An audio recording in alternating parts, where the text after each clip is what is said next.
So time for a great big roundup of Warhammer 40k news and happenings over the last few weeks. Let's talk about the Vostroyan release wave, Warhammer Colour leaks boxes, Games Workshop perhaps teasing a future Emperor's Children model, and a massive amount of other stuff.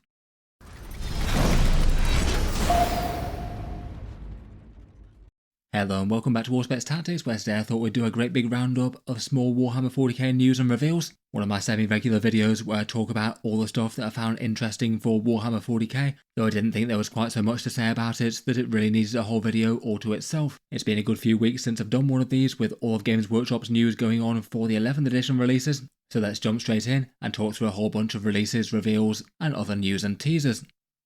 First up, towards the end of last week, there was an interesting box that was going around on the internet and various subreddits, and interestingly enough, as it often seems to be, it looks like the source of the leak was people selling this one on eBay. The boxes seem to be quite an unusual Warhammer product, sold in the colours of presumably a paint range called Warhammer Tone Pro. Games Workshop recently rebranded Sistel Colour to Warhammer Colour, so it looks like it's a release that's going off that paint range. But the box itself isn't actually a box that contains paints at all. It seems to contain one of the previous miniatures of the month in a Sternguard veteran. You can see him here on the sprue on the left, a little miniature that makes one given model. It looks like it's packaged alongside a slip that shows that Sternguard veteran painted two different painting standards, the first one being basically flat colours with a bronze sign by it, then a silver one with some basic shading and highlights, and then some next level ones that look like there might be some glazes or other further highlights after that. And it looks like these boxes aren't actually meant to be sold individually, they don't have a barcode on or anything, so it looks like there might potentially be some free promo minis that might turn up in Warhammer stores. I guess it implies that Games Workshop's coming out with some sort of Warhammer Colour Pro paint range, and I did see some people speculating that it might be a paint offering that comes in dropper bottles, something that Games Workshop seems to have resisted doing for the most part in the past, and if so, that would certainly please some people. It'll be interesting to see what happens with that one in the long run though. Next up, there's a fairly big Warhammer 40k made-to-order run going on at the moment for the Vostroyan Firstborn. These guys are the Astra Militarum regiment with the fancy hats that get passed down fancy heirloom weapons from their forebears, the value of each lasgun maybe being far more expensive than the soldier carrying it. They're a classic range of guardsmen from the sort of early 2000s, one of the many metal regiments that Games Workshop haven't translated to plastic at least yet, and they're made to order for a few more days, with the last day that you can order them being the 24th of May. With made to order items, the usual deal is that they ship out within 180 days after ordering. Compared with most made-to-order runs that Games Workshop have done, there's actually really quite a lot of products here. They've got command squads, individual heavy weapons and special weapons sold separately, various commanders, there's an infantry squad, and one slightly big combine offering with a Vostroyan platoon. Quite a lot of these prices are pretty eye-watering though. Perhaps some of the very worst being individual special weapons being around £22 or $35, or the metal heavy weapon teams being £25 or $40. It is kind of cool that Games Workshop bring these back from time to time, but they're certainly doing it at a price that's going to make sense to them, and it's going to be very much worth their time to bother to do this. For the big offering with the Vostroyan platoon, you essentially get 2 infantry squads, a heavy weapon squad, and a command squad, and that'll set you back a big £134, $220 or €175. Fairly significantly more expensive than a combat patrol there, and you're not even able to get any discount on it as you have to go via the Warhammer web store direct. They're definitely not going to have particularly broad appeal at those prices, though for people who either absolutely love the Vostroyan Firstborn or have quite a lot of disposable income for Warhammer, I'm sure Games Workshop will still be selling a fair few of these. Obviously it'd be pretty nice if they do wind up bringing them back for a kill team or something sometime. Seems kind of likely to happen in the long run. They did have a throwback Vostroyan one with the Red Gobbo's Timboy one at Christmas. That might well not have been a hint, though it's not impossible. Next up, for a small bit of Warhammer celebrity news, it was quite fun to see this picture of Henry Cavill being gifted a box of Custodes go around the internet over the weekend. I saw there was a Reddit thread on the main Warhammer 40k one. That thing got close to like 30,000 upvotes or something, with the man himself being surprised by a Battle Force box set. It looks like it's one of the new Horus Heresy ones with the Battle Group style one, and from other comments around the internet, it looks like it came from a Polish shop owner while he was signing some autographs while filming a Highlander movie in Poland. I can see why that one was quite so widely shared around. It's just pretty fun to see the genuine enthusiasm, and it's certainly doing well to keep his reputation as champion of the Warhammer fans. Next up, in a short lore excerpt from White Dwarf, it looks like Games Workshop might have been teasing the return of a classic miniature with Doomrider, an Emperor's Children character from the distant past. In the White Dwarf article, there was a small lore excerpt about Warstacker Godsmek fighting on a world called Pulvanor. It's not a world that's appeared in the 40k lore before to my knowledge, but basically it seems to be the site of a big battle between Slaanesh and Khorne. Then Warstakker's Speedwire descends on the planet to add to the carnage and mayhem. In the quite short excerpt, Warstacker pursues the Chaos Bikers, picking them off one by one, but then realises their leader's going at such a speed that he's actually outstripping Warstacker in his race through the canyon. A mysterious Chaos figure wreathed in warp fire. The speed boss takes the shortcuts to cut him off and tries to land a killing blow with his grabber dragger, but before the blow can land, the rider disappears in a cloud of exhaust fumes. Warstacker catches brief sight of a pallid face with distorted features, twisted into a leering grin. Given the description, that certainly sounds like it could line up pretty well with Doomrider. They're an unusual Emperor's Children demon prince who fights in more normal human form riding a bike, and it does sound quite specific for him given that his body is consumed by warp fire, and as a Slanesh bike guy, he takes great pleasure in hunting down his foes at extreme speed. The last lore for him seems to have had him beheaded by Corsair Khan of the White Scars, who carried his head back to Trigoris, though given he is a demon prince and not really quite so easy to kill by mortal means, the head that he took as a trophy was very much still alive, and seems possible if he was either banished back to the warp, he could recoalesce and be born again. Though I'm sure there's other ways with Chaos that you could handwave his restoration. In any case, from this story certainly sounds like he's out and about again, and I would genuinely guess that this is probably going to be a setup for him eventually getting a model. These little hints that Games Workshop tends to drop at the edges of their stories often tend to get paid off in time, that might be literally years away. Maybe there is some chance we might see him back in 11th edition, particularly if they did some more generic Chaos Bikers, though if it's anything like some of the Death Guard Lords, it could be years and years to come.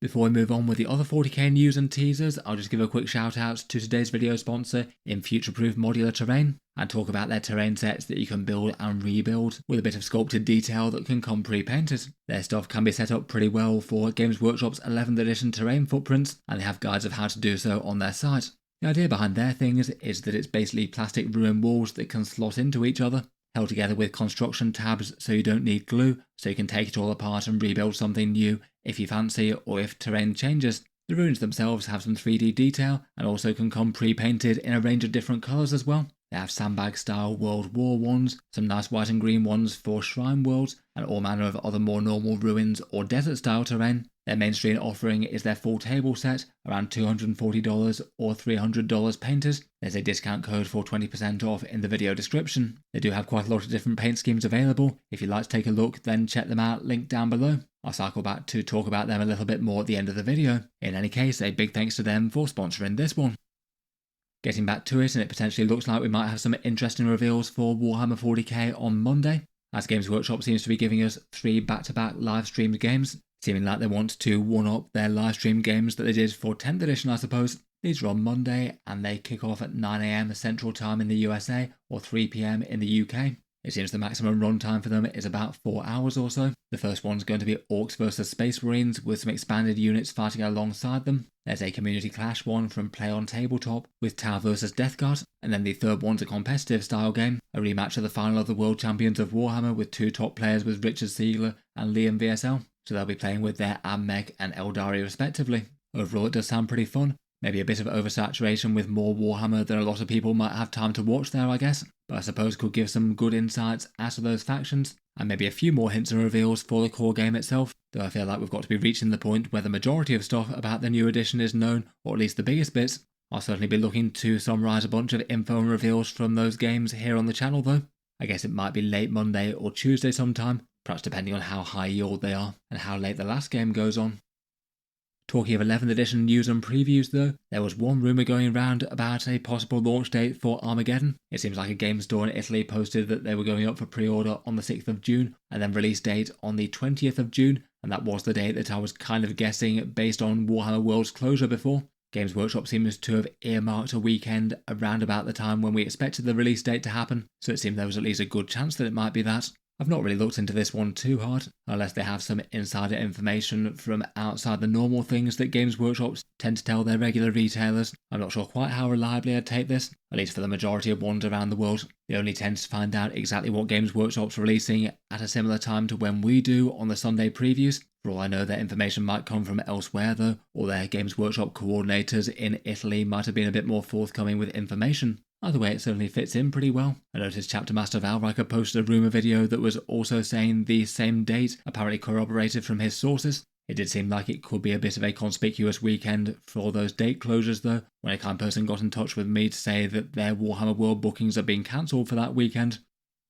Next up, I wanted to check back in with what, if anything, had been happening about the Eldari Corsair Combat Patrol. Earlier in the year, we had that Drukhari Battalion box set, where they basically forgot to put one of the sprues in the box, so asked the discount retailers to destroy it, and then they sort of mildly missold this one, where they stated that the Wave Serpent included in the box could also be built as a Falcon Grav tank that was initially live on their Warhammer web store listing of the thing before they hastily corrected it when it was pointed out. It will have meant that at least a fair few people will have built this box expecting to build a Falcon Grav tank and then not being able to. It looks like the handling of this has been a lot less drastic than the Drukhari one, I guess because on the outside of the box it doesn't really imply that you could build that Grav tank as a Falcon. That was just in their product descriptions, so seem to be doing refunds on a more individual basis if people are unhappy with their offering. I noticed on one of the main Reddit threads, a user called WT5x5 reported approaching their customer service with the issue. They said that at the first contact they just got a fairly bland message just saying the Falcon isn't included in that set, and then had to be challenged again to make them realise that they made an error with the product description, and sounds like ultimately the way of handling it was to offer refunds to people who bought through Games Workshop directly, that if you bought through other stores you'd have to go through them. I guess Games Workshop will probably have a mechanism for compensating those stores individually if they did have returns. I don't actually know that, but it would seem unreasonable otherwise, given that Games Workshop has given them a slightly missold product. Overall, maybe not crazy generous, no posting out of additional Falcon sprues or anything like that. It wasn't necessarily something that matters to everyone buying this, but at the same time it's still really not a great look to be describing a product as something that you can use in one way, but then you can't, very much delivering less than advertised. I'm sure there was a fair few people disappointed by this one. One small but fun thing that I've seen shared from the Dawn of War trailers was that if you're playing as the Admech and you summon in an Imperial Knight to reinforce you, it seems they get into the game by deploying with a massive drop pod. It just feels kind of interesting to see those get some official representation and basically getting to see them in action on a video game. Games Workshop usually keep at least fairly close eye on the things that people are creating for their universe, so seem to be okay with these existing in the lore. They just seem like an interesting bit of the background that's clearly too big and sort of too mundane to ever get an official model on the tabletop, but just kind of fun to think of them existing in the background. Would be kind of hilarious if they did ever come out with one though, needing a drop pod that's pretty significantly bigger than Imperial Knight, just to put on the table, open its doors and then not really do anything. Maybe it could be a conversion project or something for someone who's just really rounded out their knight household with all the knights they could ever want. Talking of Dawn of War, Games Workshop also had their Skulls reveal show the other day. That's the one where they talk about all their Warhammer video game titles, and one of the more interesting things that came out of it was an official release date for Dawn of War. That's going to be coming September the 17th, so later in the year, and one that I'm certainly looking forward to myself. I'm quite hopeful for the campaigns for this one being good. They were generally quite impressive and well thought through in the past, and looks like you can play through from the point of view of a bunch of different factions here. Necrons, Admech, Space Marines and Orcs. It also looks like they've rolled out a schedule for expansions and releases following that, with a fair few small free content drops and a couple of major DLCs already, both a prequel and aftermath to the main campaign. And one of them adding a new faction. I feel like just logically it has to be a Chaos one if you haven't got those in the game so far. By the way, I'm certainly looking forward to giving the main campaign a go. They had a whole bunch of different reveals for their various different 40k titles, a couple of game announcements and then lots of content for the rest. Skitarii for Dark Table one, and there also seems to be a Helldivers and 40k collab going on too. I guess a couple of universes that share at least some common themes there. After the Custodes faction focus and Games Workshop's big 11th edition Q&A session, I also saw that Games Workshop had answered a few social media questions asking about the support of their Horus Heresy units in 11th edition. I'm genuinely just a little bit unsure as to whether it's deliberate or not, but for whatever reason, despite touching on it in quite a few times now, it seems that Games Workshop just doesn't really want to say that the Horus Heresy things are staying in non-Legends 40k throughout all of 11th edition, just broadly saying that current datasheets will be supported in the next edition. And in their Q&A session they had will the Custodes models for Heresy be usable in 40k, to which they said yes they will be usable in 40k, but didn't say whether that was in Legends or not. It seems that at least for the start of the edition they probably will be in the main Imperial Armour Compendium, at least for now, at least for the units that they still have on sale, given that we saw the Telemon Dreadnought get specifically called out by name in a Custodes stratagem. At this point though it is kind of wild just how many times they've sort of danced around the issue but not really answered the main question. Basically literally all they need to say in one of these is that all the models that are currently on sale will get supported out of Legends all the way through 11th edition, as then you wouldn't have people concerned that some of them are going to get dropped when the Codex comes out or something like happened throughout 10th. One thing that makes me think that these social media answers don't really have a lot of weight is the way that they've removed the Sagittarium Custodes from sale at the moment, unless they're planning a pretty snappy turnaround and releasing those in plastic. I can't really see Games Workshop giving them full rules inclusion that isn't in Legends, as that's just not something they usually tend to do these days for models that they aren't actively selling to you. Going back a little way to some promo shots from Space Marine previews and the one for the Armageddon box, there were quite a few things in these photos that seemed kind of interesting for Games Workshop's normal promotion. First up, we saw a Reaver Lieutenant that had been kit bashed with a grav chute. Probably not really something that means much and might just be an alternative Phobos Lieutenant for gameplay rules. It does kind of make me wonder a little bit whether or not they'd condense the Phobos style Lieutenants into one datasheet though. They might have the grav chute option just completely lost if the Vanguard Task Force goes on sale and Games Workshop don't re-release a Phobos Lieutenant to replace that one. Either way, it's quite a fun, simple kit bash. I'm not sure it really predicts all that much rules-wise, though I must admit for 10th edition Space Marines does feel a little bit on the weird side to have 3 different flavours of Phobos Armoured Lieutenant within the codex for different datasheets. Otherwise, for their promo pictures, I also found it interesting to see the Dark Angels fighting the Fallen, who are equipped in some Heresy-era plates. I think this one's the Mark V Heresy armour with all the bonding studs, and perhaps it's one of the armour plates that Games Workshop is going to redo in plastic at some point during this edition of the Horus Heresy. Maybe just a little bit fun and interesting to see the Fallen going front and centre in publicity shots that are promoting a new edition. Then in the White Scars version of the Armageddon launch box, there was also an Invader ATV lurking in the background for that one, supposedly one of the models that might be going away according to Chapter Master Valrak's rumours. Again, this one I'd probably argue doesn't really mean that much. For example, they had Marnius Calgar in Gravis armour with his Victrix Honour Guards in one of the promo videos early for 11th edition, and that miniature's already been fully taken off sale and replaced by the Terminator armoured one at this point. Around a couple of weeks ago at this point, the Kill Team Terron Devlan box set went on pre-order, and unfortunately, quite predictably, like the vast majority of other Kill Team releases recently, it sold out super fast. It was interesting that in their CEO's financial report thing, they specifically called out the lack of supply of these big Kill Team boxes as being an issue, though it doesn't look like they've moved the needle in terms of making any more of them yet. Many locations around the world had the Terron Devlan box set sold out in minutes or less, and I feel like I heard a fair few reports of discount retailers saying that they had 5 or fewer boxes to go around. This one was probably unlikely to ever be one that was going to be in good supply though, with Kill Team being made in small numbers and it being a particularly popular one with that red terror in the box. So even more demand than usual for a box that has low supply normally, and Games Workshop probably having production stretched more than normal for 11th edition. Between all that did seem extra likely to sell out fast. Hopefully they won't be too long about putting the red terror on sale individually. I guess for some people who are somewhere near a physical Warhammer store, there will be some more copies going on sale on Saturday the 23rd at Games Workshop's physical locations. That could be one option to get hold of a copy if you like one, though it will mean that you don't get the discount from going to a discount retailer. It was interesting to see that the Red Terror already seems to have topped a small tournament though. I'm going to guess via a proxy, as the vast majority of these aren't out yet. It looks like Innes Wilson managed to get a 5-0 win with one at a small 18-player 5-round event. Maybe not too big a surprise that this one's been featured in the Subterranean Assault, where it can burrow around creating tunnel markers. The Red Terror's rules have it as quite fragile, but basically being able to function similar to Warp Talons, being able to rapid ingress on and off the table and delete small units and then get away. Subterranean Assault gives it a little bit of extra damage with the rerolls, and those tunnel markers that it makes are good as well. The rest of the list looks at least fairly typical for the Subterranean Assault lists. Some Raveners, a Trigon Prime, and some big firepower bugs. Old One Eye with a Carnifex is cool to see here, who can get delivered super close for melee. And there's also 3 of the very fighty primes with Lash Whips after Games Workshop buffed their stats quite so much at the same time as dropping their points cost. For other recent Games Workshop releases, there's been a Cogfort release for Age of Sigmar. I did quite like the general look and vibe of these. It looks like they're trying to make these appeal to as many armies as possible, with walking castle style machines that you can tailor to each faction, packing a great big cannon and some other stuff. They're quite a fun centrepiece kits, though a big investment one at $210 or £130, one of Games Workshop's single most expensive single plastic miniatures there. Then for the releases this week, there's a couple of big Heresy era tanks. There's the Falchion, another version of the sort of Space Marine Baneblade chassis, and this one's the super heavy Tank Hunter one. It's going to be $210, so it should be £125 or €160, and these ones go on sale on Saturday the 23rd of May. There's also the Spartan Prometheus as well, a small variant on that one that has the option for the laser destroyers.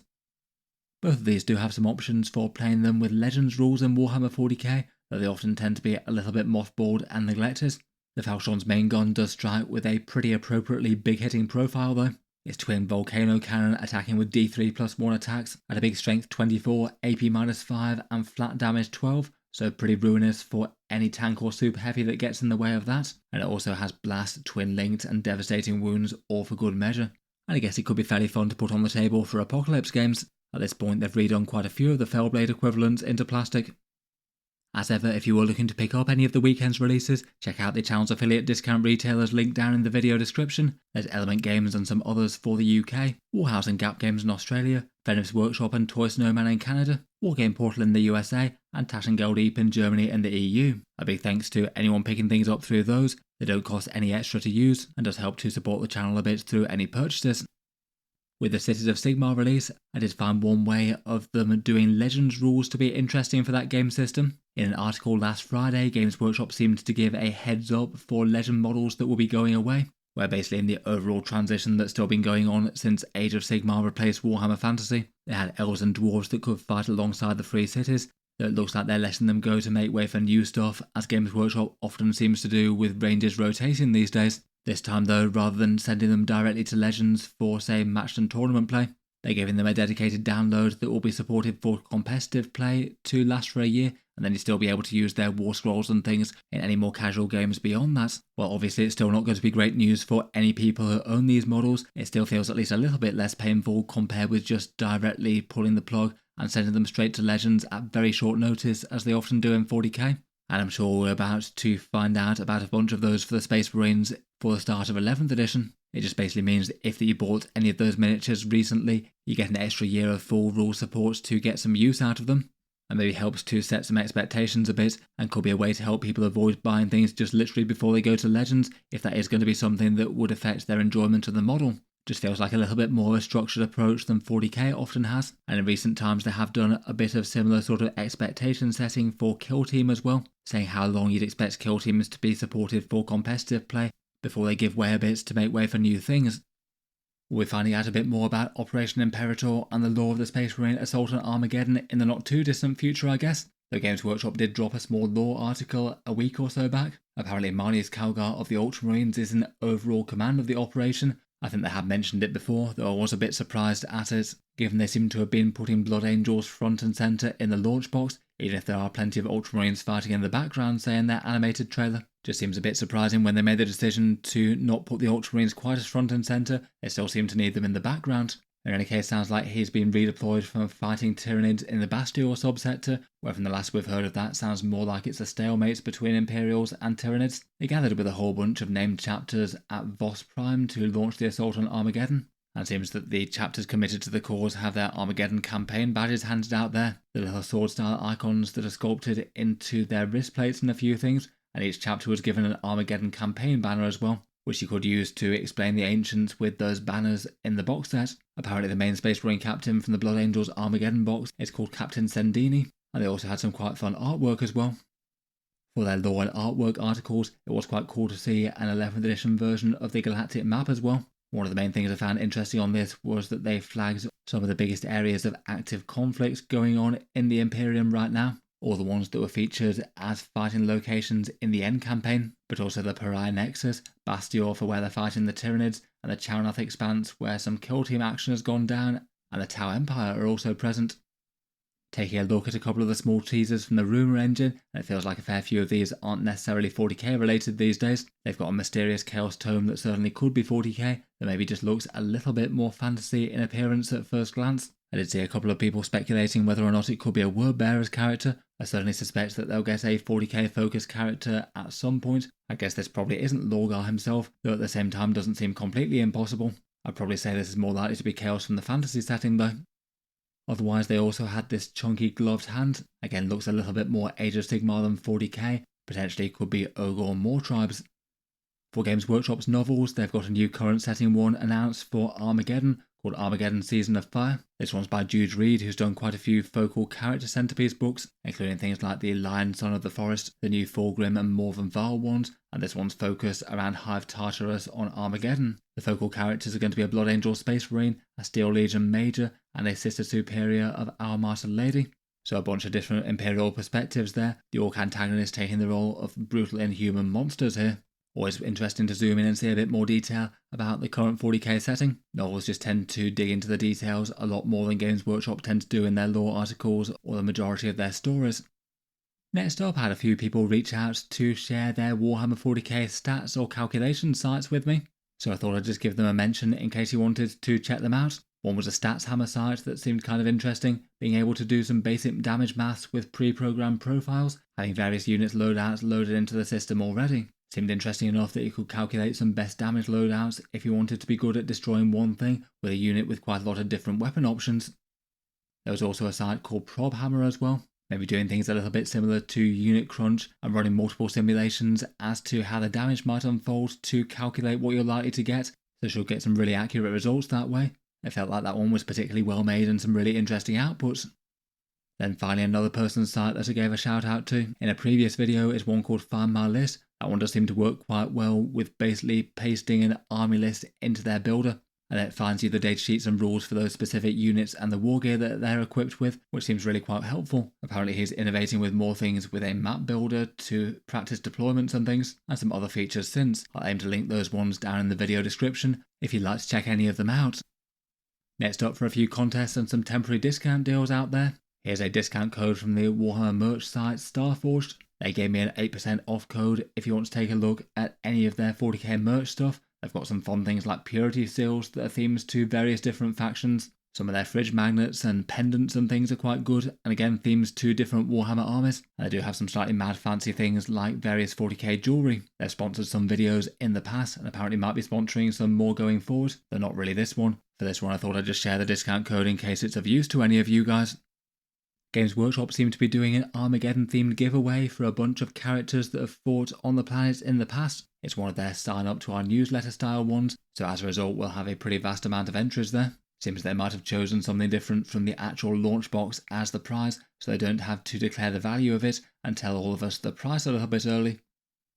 Then otherwise, just for some temporary deals that might not be around for ages, there's a Hachette Partworks deal in the USA and UK for their Frontierist Battlefield Terrain Pack. It seems to be one of the cheapest ways to get some Games Workshop terrain if you like this specific sort of Imperial Forward Outpost kind of style that they've got going for them here. That's available at the Hachette Partworks website under the Combat Patrol section. Last time I checked, they also seem to have the cheapest way to pick up Chief Librarian Tigurius in the UK as well, so that could be potentially of interest to some collectors. And talking of Hachette Partworks, there's still the World Eaters deals in the UK at the moment.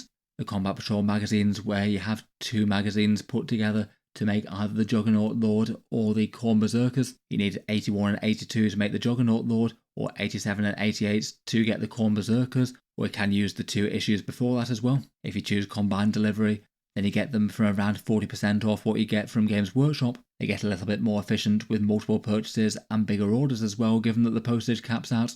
There'll be links down in the video description, and as per usual for the Combat Patrol magazine links from Forbidden Planet, there are affiliate links that help to support the channel a bit.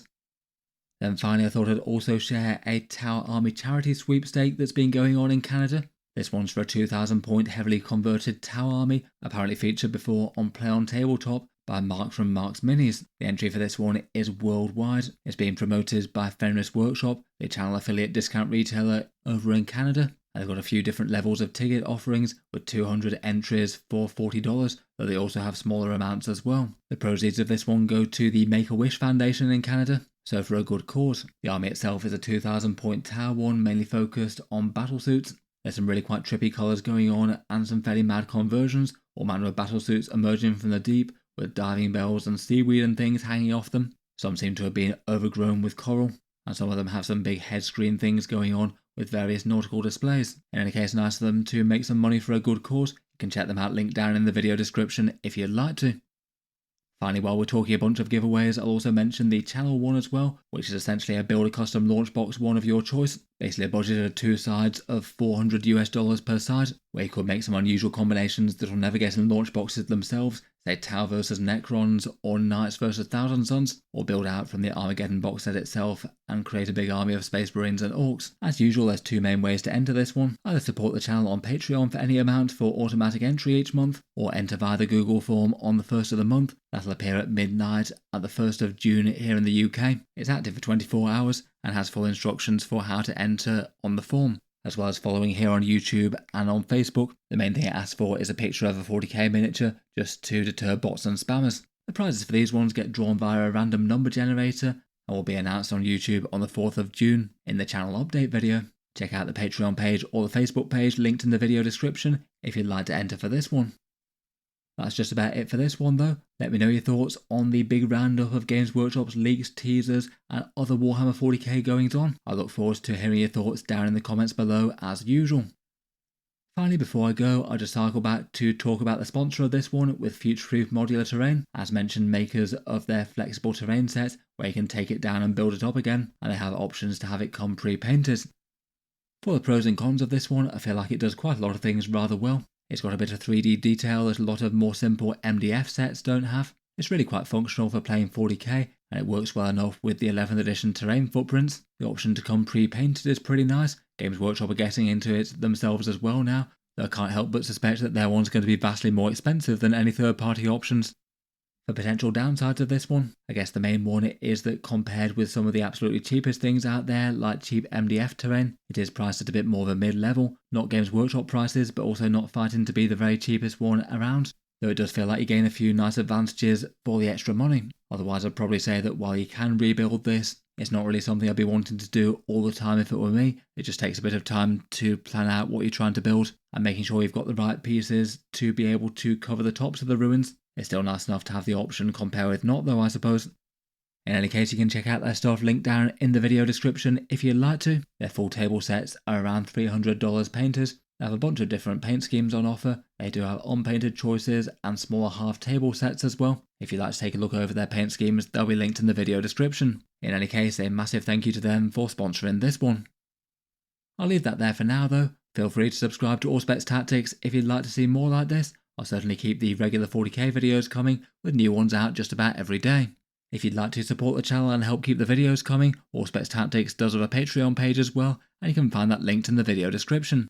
Channel patrons get a fair few advantages, seeing certain videos early, regular votes to see what sort of things come next on the channel, and automatic entry into the regular prize giveaways with a chance to win some big model kits each month. If any of that sounds good to you, or you'd just like to help support, the link's down below. In any case though, a massive thank you for listening, and I'll hope to see you guys next time.